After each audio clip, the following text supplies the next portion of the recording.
بسم اللہ الرحمن الرحیم۔ اللہ کے نام سے شروع کرتا ہوں جو نہایت مہربان رحم کرنے والا ہے۔ اِنَّا أَنزَلْنَاهُ فِي لَيْلَةِ الْقَدْرِ، بے شک ہم نے اسے شب قدر لیلۃ القدر میں اتارا، شب قدر کو۔ وَمَا أَدْرَاكَ مَا لَيْلَةُ الْقَدْرِ، کیا تم نے کیا جانا کہ شب قدر کیا چیز ہے، کیا رات ہے۔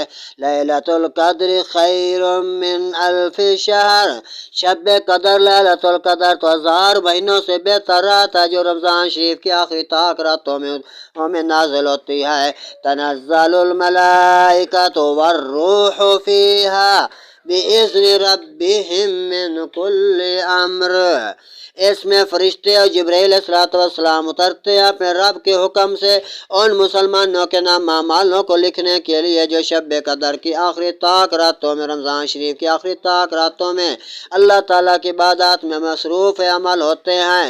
سلام ہی حتی مطلع الفجر، وہ سلامتی والی رات ہوتی ہے جو صبح فجر ہونے تک جو مومن بھائی اپنے اپنے راتوں کو نمازوں میں ذکر اذکار کرتے ہیں لیلۃ القدر کی آخری طاق راتوں میں جو صبح ہونے تک کرتے ہیں۔ صدق اللہ العظیم۔